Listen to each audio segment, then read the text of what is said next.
ఉండాలి, వాళ్ళు వ్యాపారాలు చెయ్యాలని ఈరోజు మీకు ఇచ్చిన మాట వాస్తవం కాదా? ఇవాళ నేను అడుగుతున్న చంద్రశేఖరరావును, ఏనాడన్నా పెట్రోల్ బంకులు మా ఆడబిడ్డలకు ఇవ్వాలని చూసినవా? రిలయన్స్కి ఇవ్వాలి పెట్రోల్ బంకులు, సోలార్ పవర్లు అదానికి ఇవ్వాలని నువ్వు మోడీ పోటీ పడితే ఇవాళ జిల్లా కేంద్రాలలో పెట్రోల్ బంకులకు ప్రభుత్వ స్థలం ఇచ్చి అవి నిర్వహించుకునే బాధ్యత మా అక్కలకిచ్చి ఇవాళ పెట్రోల్ బంకుల యజమానులను మా ఆడబిడ్డలు చేసినాం. రిలయన్స్ తోని పోటీ, అంబానీతోని పోటీ పడే విధంగా మా ఆడబిడ్డల్ని ఇవాళ తీర్చిదిద్దినం.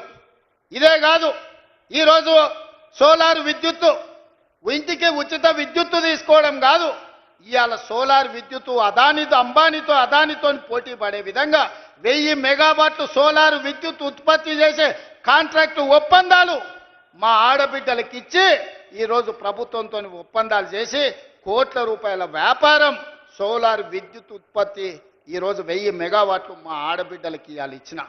మా అక్కలకి ఎప్పుడైనా నువ్వు ఇట్లా చేయాలని ఆలోచన చేసినవా చంద్రశేఖరరావు? నీకు ఆలోచన వచ్చిందా?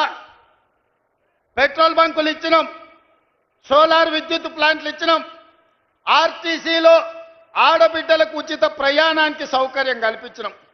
ఆ ఎల్లా మా అక్కలు కురుమూర్తి జాతర పోవాలంటే, లేకపోతే వనపర్తి నాగవరం జాతరకు పోవాలని, రాజనగరం జాతరకు పోవాలంటే ఇంటి ఆయన నగదు ఇవ్వాలి. ఆయన లేవుపో మళ్ళీ చూద్దామంటే మళ్ళీ ఎన్నడో వచ్చినాడు. అమ్మగారింటికి దసరాకో దీపాలకు పోయేస్తా అంటే ఇప్పుడు కిరాయి పైసలు ఏడునే పో అనేటోడు. అమ్మవారిని దర్శించుకోవాలన్నా, అమ్మగారి ఇంటికి పోవాలన్నా మా అక్కలు అడుక్కునే పరిస్థితి. ఇవాళ ఆర్టీసీ బస్సు నేను మీ తమ్ముడు ముఖ్యమంత్రి అయినాక మా అక్కల్ని అందరు నడుతున్న, ఇక్కడ ఉన్నోళ్ళని అక్కడ ఉన్నోళ్ళని, ₹1 ఎవరన్నా అడిగినరా అక్క? బస్సులో మిమ్మల్ని ఎవడన్నా మిమ్మల్ని రూపాయి అడిగితే మీ తమ్ముడు ఫోటో చూపించురుగో, మా తమ్ముడు ఈడు ఉన్నాడు, పోయి మా రేవంత్ దగ్గర తీసుకోపోండమ్మా, మా కిరాయి పైసలు మా తమ్ముడు ఇస్తాడని. ఇవాళ ఏడికి పోయినా మీకు ఉచితంగా బస్సులో పోయే ప్రయాణం మీ తమ్ముడు తెచ్చిండు కదా అక్క, తెచ్చిండా లేదా? స్వతంత్రం వచ్చినప్పటి నుంచి ఎప్పుడైనా ఆడబిడ్డలు ఆర్టీసీలో ఉచితంగా ప్రయాణం చేసిండ్రా? ఇవాళ మా అక్కలకు ఉచిత ప్రయాణానికి 6500 కోట్లు ఖర్చు పెట్టిన ఈ 18 నెలల. ఇవాళ బస్సులో ఉచిత ప్రయాణమే కాదు, ఆనాడు ఆర్టీసీకి ప్రైవేటు పెద్ద కంపెనీలు బస్సులు కొని కిరాయికి పెట్టి కోట్ల రూపాయలు వాళ్ళు సంపాదించుకుంటారు. అరే నీ అమ్మ, ఇట్లా ఎవడో సంపాదించుకునేది ఎందుకని ఇవాళ 1000 బస్సులు మా సంఘాలకు కొనిచ్చి ఆర్టీసీ కిరాయికి పెట్టినాం. మా అక్కలందరూ ఇవాళ 1000 బస్సులకు యజమానులైనరు. ఉచితంగా బస్సు ప్రయాణం కాదు, 1000 బస్సులకు యజమానులై ఈ బస్సులు మావి అని మా ఆడబిడ్డలు ధైర్యంగా గుండె మీద చేసుకొని చెప్పేటట్టు ఇవాళ తీర్చిదిద్దిన మా అక్కల కోసం నేను కష్టపడుతున్నా. ఎందుకంటే ఇంట్లో అక్క కష్టం నాకు తెలుసు. అదేవిధంగా చంద్రశేఖరరావు ఆయన కొడుకు సెల్ఫీలు దిగుతారు, సెల్ఫీ డబ్బాలు కొడతారు. ఏడా? కాంగ్రెస్ కట్టిన శిల్పారామం దగ్గర ఐటీ కంపెనీలు తెచ్చినా భూములు ఇచ్చినా అంటాడు.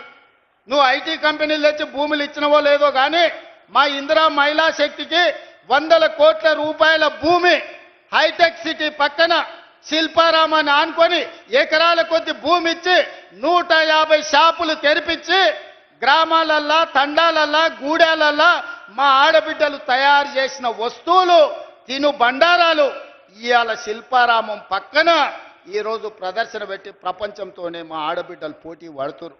మా అక్కలు, మా చెల్లెళ్ళు తయారు చేసిన ఉత్పత్తి వస్తువులను భారత్ సమ్మిట్ ద్వారా 108 దేశాల నుంచి దిగ్గజాలను పిలిపిస్తే అక్కడికి వచ్చి మా అక్కలు చేసిన పనులను అన్ని చూసారు. ఇదే కాదు, మొన్న జరిగిన ప్రపంచ సుందరి పోటీలు జరిగినాయి. ప్రపంచంలోనే సుందర పోటీలు హైదరాబాద్లో జరిగితే 118 దేశాల నుంచి వచ్చిన వాళ్ళు అక్కడ స్టాల్స్, ఇందిరా మహిళా శక్తి స్టాల్స్ మా అక్కలు నిర్వహిస్తుంటే అక్కడికి వచ్చి 3 గంటలు ఉండి మా అక్కలు వ్యాపారం ఎట్లా చేస్తుర్రో, మా అక్కలు వస్తువులు ఎట్లా ఉత్పత్తి చేస్తుర్రో ప్రపంచ దేశాల నుంచి వచ్చి చూసి మా అక్కల నుంచి నేర్చుకొని పోయినరు. ఎన్నడన్నా చంద్రశేఖరరావు నువ్వు ఆలోచన చేసినావా? నీ బిడ్డకు బంజారాహిల్స్లో బంగ్లా కట్టాలనుకున్నావు, నీ కొడుకు జన్వాడలో ఫామ్ హౌస్ కట్టియాలనుకున్నావు, కానీ మా ఆడబిడ్డలకు హైటెక్ సిటీ పక్కన వ్యాపారం చేసుకోవడానికి నువ్వు ఏదైనా ఒక గుంట భూమైనా, ఒక గజం భూమైనా ఇవ్వాలనుకున్నావా? 3.5 ఎకరాలు నేను 100 కోట్ల రూపాయల భూమి మా అక్కలకిచ్చి 150 షాపులు కట్టి వాళ్ళు ఉత్పత్తి చేసే వస్తువులను అక్కడ ప్రపంచ దేశాలకు ఎమతి చేసే విధంగా ఇవాళ మా అక్కలను తీర్చిదిద్దే ప్రయత్నం చేస్తున్నా.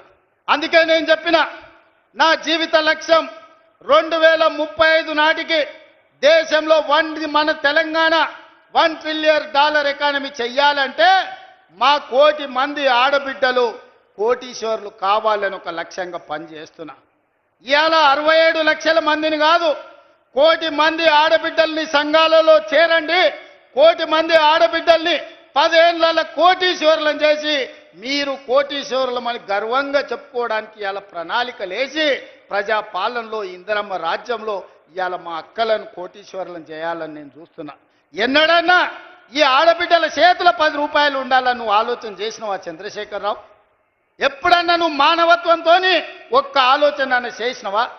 ఇవాళ మేము ఆలోచన చేసినాం, మా ఆడబిడ్డల్ని గుర్తించినాం, వాళ్ళకి గౌరవం ఇచ్చినాం, వాళ్ళకి బస్సు ఇచ్చినాం, విద్యుత్ ఇచ్చినాం, పెట్రోల్ బంక్ ఇచ్చినాం, హైటెక్ సిటీ పక్కన భూములు ఇచ్చినాం, వ్యాపారాలు ఇచ్చినాం, బట్టలు కుట్టేది ఇచ్చినాం, బడి మీద పెత్తనం ఇచ్చినాం. 18 నెలల్లో ఈ దేశంలో ఎవరైనా ఆడబిడ్డల కోసం ఇన్ని మంచి పనులు ఎవరైనా చేసిన వాళ్ళు ఉంటే ఎవరో ఏ రాష్ట్రమో పోటీ పెట్టండి. తెలంగాణ రాష్ట్రం నుంచి మా సీతక్కను, మా కొండా సురేఖను, మా సోదరిమణులను పంపిస్తా, వాళ్ళతో చర్చ చేయండి. ఇవాళ అక్కలను అందరినీ కూడా ఈరోజు చైతన్యవంతులను చేసి వాళ్ళ పిల్లల్ని చదివించుకునేటట్టు చేసి ఇవాళ మనం ఒక దిశగా వెళ్తుంటే చంద్రశేఖరరావు కుటుంబానికి దుఃఖం వచ్చింది, ఆరోగ్యం పాడైంది, దావకాండ్లో పోయి షరీక్ అవుతారు. నేనేం చేస్తానే? నీ కడుపు నుండే విషం పెట్టుకుంటే నేనేం చేస్తాను?